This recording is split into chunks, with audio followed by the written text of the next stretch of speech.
On Memorial Day, my entire family wept for his death, but I was silently drowning in the memory of a forbidden pleasure I never told anyone about. What really happened that night changed me forever, and today, for the first time, I'm ready to confess everything. If you've ever carried a secret that haunted you in silence, stay with me until the end. And don't forget to subscribe to the channel and comment below where you're watching from. My name is Helena Scott. I'm 29 years old, and to everyone who knows me, I'm the daughter who always did everything right. The obedient one, the one who never crossed the line. I work as a primary school teacher, live alone in a small apartment, and follow a routine so predictable that even my neighbors know when my lights turn on and off. But what no one knows is that behind this image of calm, of perfection, I carry something I've never dared to share with anyone. Not with my friends, not with my parents. Sometimes I wonder if I've ever even admitted it fully to myself. Grew up in a traditional, rigid family where emotions were only expressed in birthdays, funerals, and religious holidays. Feelings were things to be swallowed, not spoken about. My parents didn't talk about love, about affection, and certainly never about sexuality. That subject was a locked door, sealed so tightly that even thinking about it made me feel guilty. From a very young age, I learned that being good meant being silent, contained, controlled. But there was one person in my life who always made me feel seen. Adrian, my cousin. He was older than me by 6 years, confident, adventurous, with that kind of presence that made a room stop when he walked in. We grew up together, spending every summer in the same house by the lake, running through the woods, sharing secrets, stories, moments that defined my childhood. To me, he was the only person who looked beyond the mask I wore. He saw me, not the obedient daughter, not the quiet student, but the girl who was starving for affection, for connection, for something more. And yet, even now, years later, I still struggle to put into words what we shared. It wasn't a relationship. It wasn't an affair. It wasn't anything you could name out loud. Wilf thought, choking on the consequences, but it was real. So real that it carved itself into me deeper than anything else in my life. There was one night, when everything that had been silent between us for so long almost broke free. It was a moment of closeness, of intensity that blurred every line I had ever been taught to obey, but it also left me more confused and ashamed than I've ever been. After that, I buried it so deep inside me that even I believed it had never happened. I became even more reserved, more contained. I went to college, got my degree, started teaching, built a life that looked perfect from the outside. But inside I was trapped, not by what happened that night, but by everything that didn't. By the words we never said, by the touch that was never completed, by the longing that never found a home. Adrian and I saw each other less and less. Over the years, life got in the way, as it always does. But every Memorial Day, our family gathered to honor the ones we lost, to celebrate the sacrifices made. It was on Memorial Day just last year that we lost him. A tragic accident, sudden, violent, irreversible. The entire family cried, mourning the man they all admired, the one who carried the family name with pride. And I cried too, but not for the same reasons. While they cried for his death, I cried for the forbidden pleasure I never told anyone about, for the piece of me that died with him that day, silently unnoticed. I stood there, surrounded by grieving relatives, listening to eulogies about the man he was, while inside, I was mourning the man only I knew. The one who made me feel alive for the first time in my life. The one who, in a single moment, showed me that desire isn't always born from sin. Sometimes it's born from absence, from loneliness, from the desperate need to be seen, to be loved. I've spent my whole life confusing desire with guilt, thinking that wanting something or someone made me dirty, broken, wrong. But now I understand that what happened between Adrian and me wasn't about sin. It was about two lonely souls who found each other, even if just for a brief, unspoken moment. And yet, the weight of that silence, of that repression, shaped me more than any other event in my life. This is the first time I'm speaking about it. Saying it out loud, even now, makes my chest tighten. But I know I'm not alone. I know there are people out there carrying similar secrets, battling the same confusion, the same shame. That's why I'm sharing this. Not for sympathy, not for forgiveness, but for freedom. Because silence is a prison, and I've been locked inside for far too long. Adrian died suddenly, in a tragic accident that none of us saw coming. One moment he was there full of life, strength, that familiar confidence that always made me feel small but acknowledged. And the next, he was gone. On Memorial Day, the whole family gathered to honor him. People cried, hugged, shared stories about what a great man he was, the protector, the doer, the one who always made everyone laugh at family gatherings. But I couldn't cry like they did. I stood there, surrounded by their grief, by their shared memories. But inside me, the grief was different, deeper, darker. I wasn't just mourning his death, I was mourning something I'd never had the courage to talk about. Not even to him.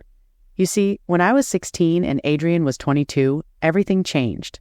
We'd always been close, we'd played together. As kids talked for hours about things we didn't dare tell anyone, he was the first person who made me feel understood, who noticed when I wasn't okay, who asked questions that no one else had bothered to ask. But then, that summer, something changed. I didn't understand it then. I didn't have the words. All I knew was that when he looked at me, my stomach would turn in a way that scared me, confused me. And when he sat close, when our arms touched, it was like my whole body was awakened to something I wasn't ready for. One night, during a family vacation at the lake house, everyone had gone to bed early after a long day of swimming and barbecue. Adrian and I sat on the old wooden dock talking about life, about how trapped we felt in our perfect controlled family roles. I remember the moonlight reflecting off the water, the quiet sound of the lake, the warmth of his shoulder against mine. And then it happened. He looked at me. I looked at him. And in that moment, all the confusion, the loneliness, the longing for connection exploded into a single act. We kissed. It wasn't planned. It wasn't discussed. It was desperate and raw and full of all the feelings neither of us had ever been allowed to express. But then it was over as quickly as it had started. We pulled away, both terrified of what had just happened. He mumbled something about being tired and went inside. And I just sat there alone, my heart racing, completely broken by the weight of what we had done and what we hadn't done. We never talked about it. Not once. Not even the next morning, when everything felt normal again, like nothing had happened. But it did. And I carried that moment inside me, silently. For years I told myself it didn't matter, that it was just a mistake, a product of youth and confusion. But the truth is, that moment shaped me in ways I still don't fully understand. It made me afraid of intimacy, of trusting my feelings, of letting anyone get too close. Because if something so powerful could feel so wrong, how could I ever trust myself again? And now he's gone. Without warning, without saying goodbye, without giving me a chance to talk about that night, to ask him what it meant to him, or to tell him what it meant to me. That's the part that hurts the most. The silence, the unanswered questions. Knowing that he took that secret to his grave, and that I'll never, ever know if he remembered, if he regretted it, or if he felt the same confusing, forbidden longing that I felt. While my family mourned the loss of their son, their brother, their cousin, I cried for something else entirely. For the chance I never took, for the words I never said, for the kiss that never led anywhere, but somehow led to everything. And as I stood there at his memorial, listening to people talk about how good, how kind, how full of life he was, all I could think about was that night by the lake, and how that moment would haunt me forever. I returned to my grandparents' house that Memorial Day, the same house where every childhood holiday had been spent, where laughter used to echo through the hallways, where Adrian and I would run through the fields like there was nothing else in the world. But this time, the air was thick with sorrow. The moment I walked through the front door, I was swallowed by the overwhelming presence of his absence. His photos were everywhere, on the mantle, on the old piano, on the table where the family gathered for dinner, smiling, alive, frozen in moments that felt both too close and unbearably distant. The walls seemed to whisper his name, while the family's grief filled the rooms like smoke, suffocating and heavy.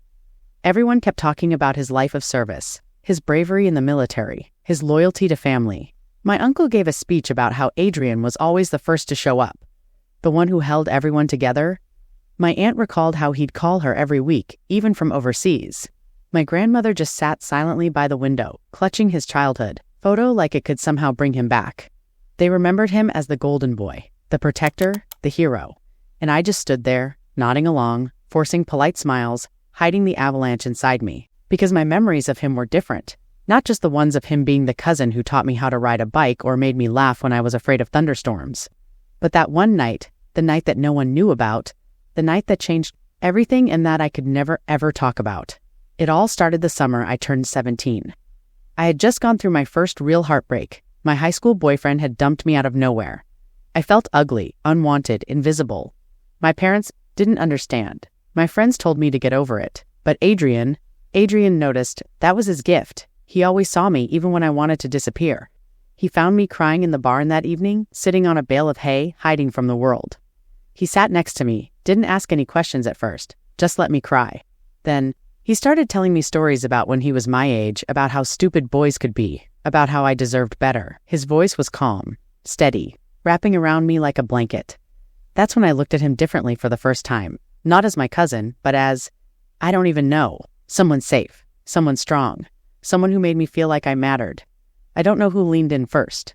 Maybe it was both of us. All I know is that suddenly his hand was on mine, his thumb brushing over my skin slowly, almost absent-mindedly.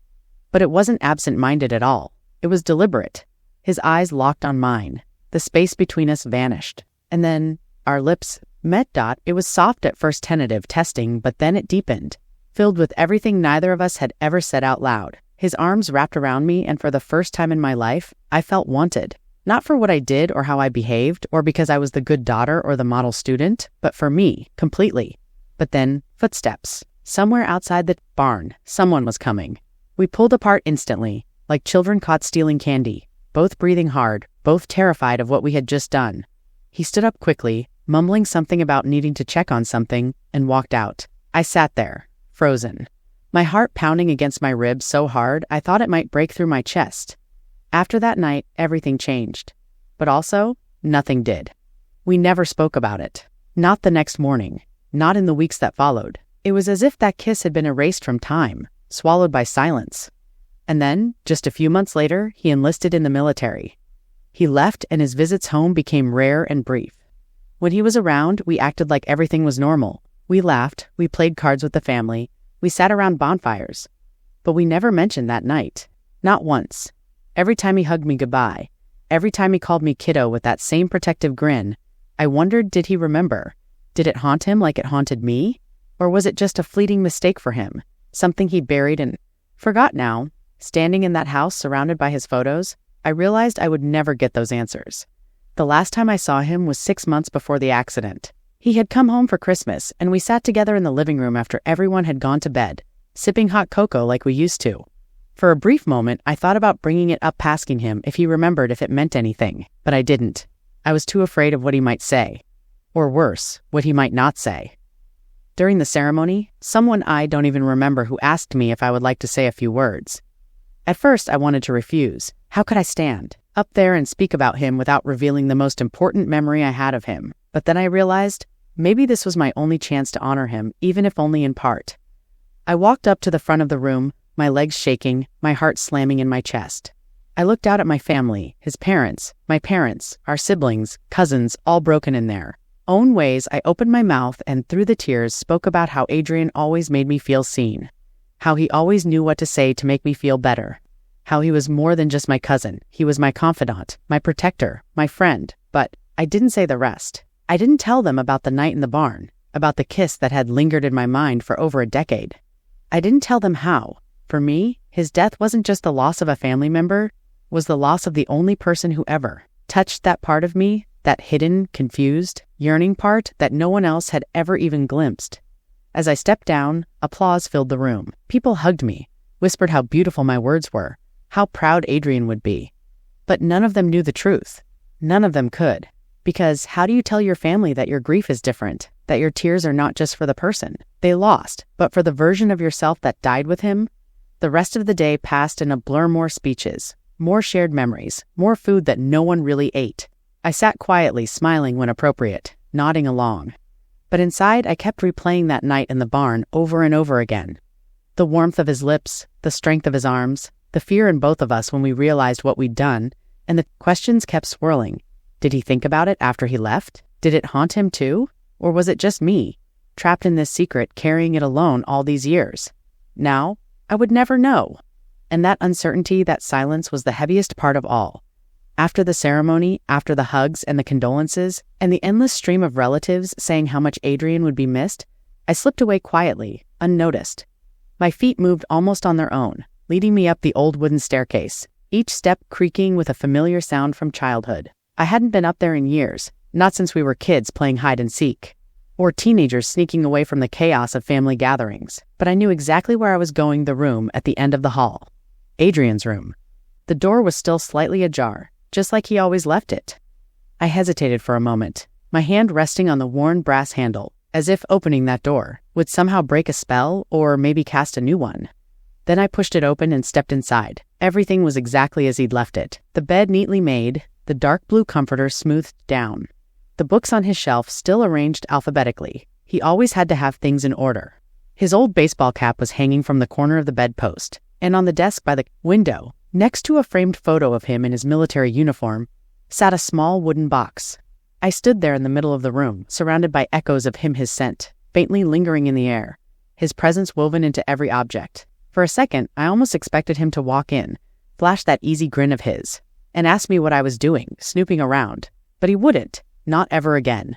My eyes drifted to the wooden box. It looked like the kind of thing people use to store. Keepsakes, things too important to throw away, but too private to leave out in the open. Slowly, I walked over, my heart pounding harder with every step. I wasn't sure what I was looking for, or if I even had the right to look, but something in me, something desperate, something starving for a piece of him that was real and raw, and untouched by all the formal speeches and perfect photographs, pushed me to open it. Inside, there were little things: an old wristwatch, a ticket stub from a concert we went to together years ago, a dog tag engraved with his name, and then a small leather-bound notebook. My fingers trembled as I picked it up. It was heavier than I expected, like it carried more than just pages, carried pieces of him. I sat down on the edge of his bed, the notebook resting on my lap. For a moment I just stared at it, afraid to open it, afraid of what I might find or worse, what I might not. But then, with a deep breath, I flipped it open.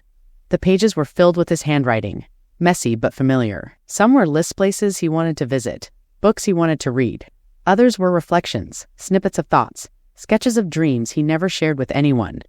I flipped through slowly, reverently, my eyes scanning over each line, soaking in every word like they were drops of water in a desert, and then I found it. About halfway through the notebook, on a page dated the summer after that night, there was a short paragraph written in ink that had slightly faded over the years, but was still clear enough to read. My breath caught in my throat as I took in the words. Sometimes, what we desire the most is also what we fear the most. I don't think I'll ever forget that night in the barn.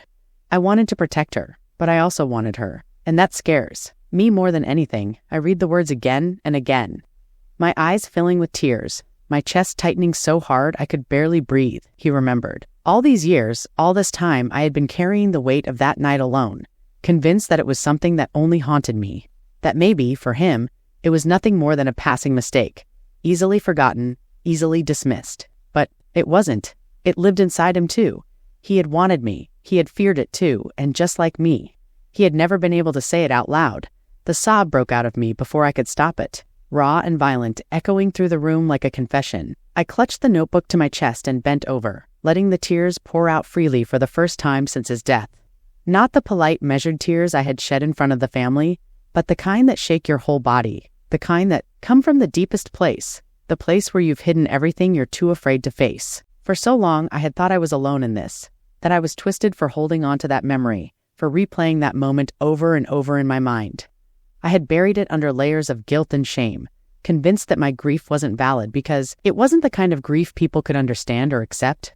But here, in his words, in his own handwriting, was proof that I wasn't crazy, that it had been real for him too, but now it was too late. I could never ask him how he really felt. I could never sit with him and talk about it, laugh about how young and confused we had been, or cry about how much it had shaped us. I could never hear him say, "Yeah, I remember. Of course I remember." All I had now was these words on a page, this secret memorial hidden in the quiet of his old bedroom. I leaned back against the headboard, staring up at the ceiling, my tears slowly subsiding into silent streams down my cheeks. For the first time, I allowed myself to feel the full weight of what I had lost. Not just my cousin, not just my friend, but the only person who had ever seen that part of me, and who had carried it with him all these years. I thought about all the times I had almost told him, all the chances I let slip by out of fear of rejection, fear of judgment, fear of breaking whatever fragile bond we still had. And now, I realized, fear had stolen from me the one thing I had always wanted: clarity, closure. But maybe this was enough not. Maybe knowing that he remembered, that it had mattered to him too, was the closest thing to closure I was ever going to get. I closed the notebook gently, placing it back in the box, and sat there for a long time in the stillness of the room. The sunlight filtered in through the sheer curtains, casting soft patterns on the floor, as if time itself had slowed down to give me space to grieve not just for him, but for the version of myself that I could never be with him, gone. Eventually, I stood up, wiping my face, and looked around the room one last time. Then I walked out, closing the door softly behind me, carrying with me the bittersweet knowledge that some secrets, even when shared in silence, are never truly forgotten. I closed the notebook slowly, my hands trembling, but my heart lighter. The tears kept falling, but they no longer burned with the same weight of shame or loneliness. For years, I had carried that memory like a wound, raw and hidden beneath layers of silence, thinking I was the only one who remembered, the only one haunted by what had happened that night. But now I knew. I hadn't been alone. Adrian had, carried it too, quietly, bravely, just like me. That simple truth wrapped around me like the warmest, embraced the kind he used to give me when we were kids, when the world still felt safe. And in that moment, something inside me softened. The years of wondering, of replaying that night over and over, asking myself if I had imagined it, if I had exaggerated it, if I had been wrong to feel what I felt. All of it began to dissolve. He knew he remembered, and he wrote it down. I gently placed the notebook back inside the wooden box, running my fingers over its smooth cover one last time. Then I stood up, taking a deep breath, feeling the air fill my lungs more completely than it had in days, maybe even years. Later that afternoon, after the family had all left the cemetery, I walked back alone to Adrian's grave. The flowers people had left were still fresh, bright against the muted grays and browns of the stone and earth. I stood there for a while, staring at his name etched into the granite, the dates marking the too short span of his life. For a moment, I didn't know what to say. There were so many words, so many feelings I had never shared with anyone, let alone with him. But then, quietly, barely above a whisper, I said it. I also never forgot. As the words left my mouth, a calm settled over me. Not dramatic, not overwhelming, just peace, a quiet acceptance that some stories aren't meant to be told out loud to the world, but that doesn't make them any less real or any less important. I didn't need anyone else to know. I didn't need to confess it at the family dinner table, or write it in a letter, or scream it into the void. I had carried it alone for so long, believing that silence made it meaningless. But now I understood. Silence doesn't erase meaning. Sometimes it protects it. As I turned to leave, I felt something shift inside me, not the erasure of pain, but the softening of it, the transformation of it into something I could live with. For the first time, I realized that healing doesn't always come from speaking a truth out loud.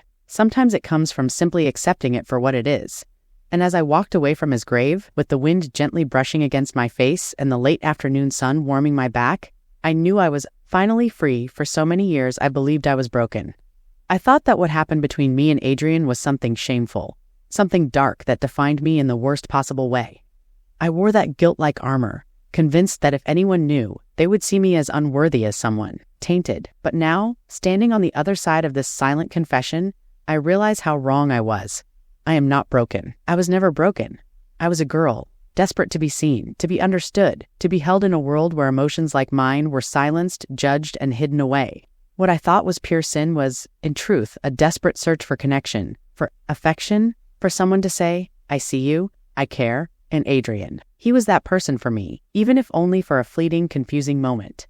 Now I understand that the kind of desire I felt wasn't about lust in the way people define it with disgust or condemnation. It was about longing for affection, for safety, for being noticed in a family where everything was about appearances, perfection, and control. I was starving for something I couldn't even name back then. And instead of judging myself now, I feel compassion for that younger version of me. She was doing her best, surviving with what she had, with the love she could find for years. I couldn't forgive myself because I thought I had crossed a line that made me unworthy of love. But now I know the truth. I am human.